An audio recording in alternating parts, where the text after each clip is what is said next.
مگر مجھے یقین تھا کہ میرا اللہ میری خاموش فریاد سن رہا ہے اور ایک نہ ایک دن میرے ان کے جھوٹ کا پردہ ضرور چاک ہو کر رہے گا۔ کچھ دنوں کے بعد خوشخبری ملی کہ اسلم واپس آ رہے ہیں کچھ دنوں کی چھٹی کے لیے۔ اسلم کی واپسی کے بعد تو جیسے میری مشقت میں کئی گنا اضافہ ہو گیا تھا۔ وہ صبح اٹھتا اور ماں کے پاس بیٹھ جاتا اور ساس وہیل چیئر پر بیٹھے بیٹھے مجھے کٹ پتلی بنا دیا کرتی تھی۔ میں ابھی نیچے کچن کا کام ختم کر کے دم لینے بیٹھتی تھی کہ اوپر سے ان کی آواز آ جاتی یا فون کی گھنٹی بجنے لگتی۔ کبھی فرمائش ہوتی کہ میرے لیے اب وہ قہوہ بنا دو، تو کبھی کہا جاتا کہ میرا سر دبا دو، اور کبھی نیچے فون کیا جاتا کہ میری ٹانگوں کی مالش کر دو۔ میں سارا دن سے سیڑھیاں چڑھتے چڑھتے نڈھال ہو جاتی تھی، مگر ان کی فرمائشیں ختم ہونے کا نام نہیں لیتی تھی۔ بڑی نند ہمیشہ ہمارے گھر پر رہتی تھی اور ہر تھوڑی دیر بعد اسلم کے سامنے کوئی فرمائش کر دیتی تھی کہ میرے بچے یہ نہیں کھاتے یا میرے بچے وہ نہیں کھاتے، ان کے لیے یہ بنا دو یا وہ بنا دو۔ سارا دن بس میں انہی کاموں میں مصروف رہتی۔ بھابھی، امی کی طبیعت ٹھیک نہیں ہے، ذرا ان کے لیے خاص یخنی تو بنا دیں اور خیال رکھیے گا کہ اس میں یہ چیزیں ایڈ کرنی ہیں، اور بیچاری بہو ایک بار پھر کچن کی طرف دوڑنا پڑتا۔ میں نے محسوس کیا کہ یہ سب لوگ مجھے تھکانے اور اسلم کی نظروں میں نیچا دکھانے کی ایک سوچی سمجھی کوشش کی جاتی تھی۔ اوپر والے پورشن میں جب سارا خاندان بیٹھتا تو باتوں کے تیر مجھ پر ہی چلائے جاتے تھے۔ بڑی نند اکثر دبی زبان میں کہتی، اماں، آپ کی بہو تو تھوڑا سا کام کر کے منہ بسورنے لگتی ہے، اسے تو شکر کرنا چاہیے، اتنا دین دھار گھر ملا ہے، اتنا اچھا شوہر ملا ہے۔ اور میری ساس آگے سے ہمدردی بٹورنے کے لیے کہتی، بیٹی، میں تو معذور ہوں، ورنہ تو میں خود ہی سب کچھ کر لیتی، اسے کچھ کہنا ہی نہ پڑتا۔ کیا کروں، یہ بہو تو مجھے ایک گلاس پانی دیتے ہوئے بھی احسان جتاتی ہے۔ شکر ہے جب سے میرا بیٹا آیا ہے تو کچھ نہ کچھ کام کر ہی دیتی ہے اس کے سامنے اچھا بننے کے لیے۔ اسلم یہ سب باتیں سنتا تو اس کا دل میری طرف سے مزید کھٹا ہو جاتا، اور وہ جب کمرے میں آتا تو مجھے ہمیشہ گھنٹوں لیکچر سننا پڑتا۔ وہ سمجھتا تھا کہ شاید میں واقعی ان کی بیماری کا فائدہ اٹھا رہی ہوں۔ ایک دن میں نے نند کو ساس سے یہ کہتے ہوئے سنا، امی، جتنا اسے مصروف رکھیں گی نا، اتنا ہی یہ آپ کے قابو میں رہے گی، اسے ایک منٹ کا بھی موقع نہ دے ادھر ادھر کی باتیں سوچنے یا سمجھنے کا۔ ان کی یہ سیاست دیکھ میرا جی چاہتا تھا کہ چیخ چیخ کر سب کو بتاؤں کہ ظلم ہو رہا ہے، لیکن میں بے بس تھی، میرے پاس کوئی ثبوت نہیں تھا۔ شوہر کو اگر بتاتی تھی تو وہ میری بات کا یقین نہیں کرتا تھا۔ آخرکار وہ دن آ گیا جب قدرت کو میرا امتحان ختم کرنا تھا۔ اسلم ساس کے پاس بیٹھا ان کی ٹانگیں دبا رہا تھا اور بڑی نند اپنے بچوں کے ساتھ وہیں موجود تھی۔ میں نے اپنے منصوبے کے مطابق نند کی چھوٹی بیٹی کو گود میں اٹھایا اور سیڑھیوں کے بالکل دہانے پر کھڑی ہو گئی۔ میں اسے لے کر جیسے ہی اوپر پہنچی، میں نے جان بوجھ کر شور مچایا اور ایسا ناٹک کیا کہ جیسے میرا پاؤں پھسل گیا ہے۔ اسلم اس وقت اپنی ماں کے پاس بیٹھا ہوا تھا اور میں نے ایسا ناٹک کیا کہ بچی میرے ہاتھ سے چھوٹ کر سیڑھیوں سے نیچے گرنے والی ہو۔ یہ دیکھ کر میری ساس کا سارا فالج ایک پر میں غائب ہو گیا۔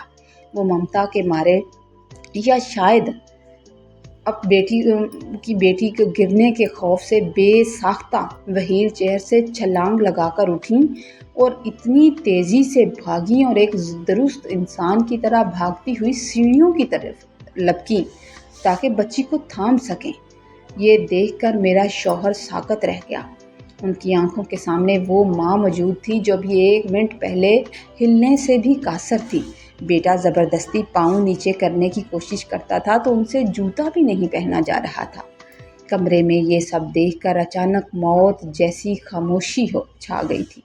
میری ساس نے بچی کو تو پکڑ لیا، نواسی کو تھام لیا، مگر جب اس کی نظر اسلم کے غصے اور حیرت سے بھرے چہرے پر پڑی تو ان کے پاؤں پھول گئے۔ پھر انہیں اندازہ ہوا کہ انہوں نے کیا غلطی کر دی۔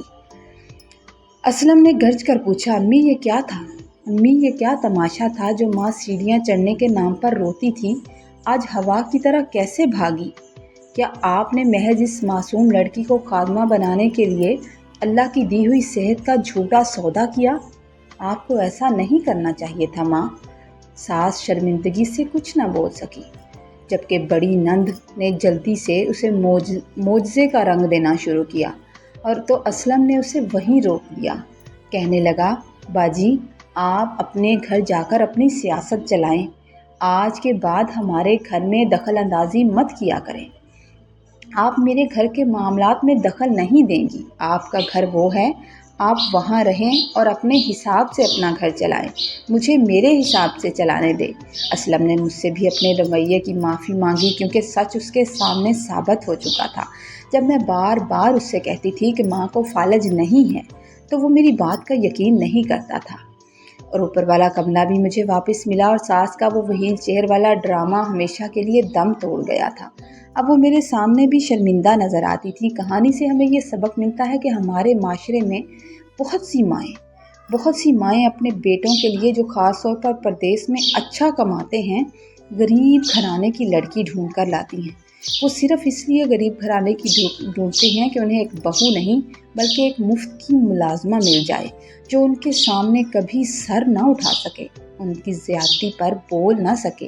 ان کا مقصد یہ ہوتا ہے کہ لڑکی غریب ہے تو دب کر رہے گی اور ان کے ہر جائز و ناجائز حکم کے آگے سر جھکا کر رکھے گی، یہاں تک کہ اسے قابو رکھنے کے لیے جھوٹی بیماری اور دین داری جیسے مقدس لبادے بھی اوڑھ لیے جاتے ہیں۔ لوگوں میں اب خدا کا خوف نہیں رہا۔ کاش کہ ایسے لوگ سمجھ سکیں کہ بہو بھی کسی کی بیٹی ہوتی ہے، کوئی خریدی ہوئی لونڈی نہیں ہوتی، کہ اگر اسے سلیقے اور محبت سے بیٹی بنا کر رکھا جائے تو وہ گھر کے کام بھی خوشی سے کرے گی، اور دوسری بات یہ کہ آپ کو عزت بھی دے گی۔ ظلم اور ڈرامے بازی سے آپ کسی کا نہ دل جیت سکتے ہیں، اور جسم تو اس کا تھکا سکتے ہیں مگر اس کا دل نہیں جیت سکتے۔ اور یاد رکھیے کہ اللہ پاک مظلوم کی آہ کو کبھی رائیگاں نہیں جانے دیتا، اور جھوٹ کا پردہ ایک دن فاش ہو کے رہتا ہے، ایک نہ ایک دن ضرور جھوٹ کا پردہ فاش ہو جاتا ہے۔ اسٹوری آپ کو اچھی لگے تو آپ نے لائک کرنا ہے، کامنٹ میں ضرور بتانا ہے، چینل پر نئے ہیں تو پلیز چینل کو سبسکرائب کر دیجئے۔ دعاؤں میں یاد رکھیے، خوش رہیے، آباد رہیے، اللہ تعالیٰ آپ کو سلامت رکھے، اللہ تعالیٰ آپ کے لیے آسانیاں پیدا کریں، دوسروں کو بھی دعا دیا کریں۔ اپنے لیے دعا کرنے سے پہلے دوسروں کے لیے دعا کریں تو اللہ تعالیٰ اس دعا کو قبول و مقبول ضرور فرماتا ہے۔ اللہ حافظ۔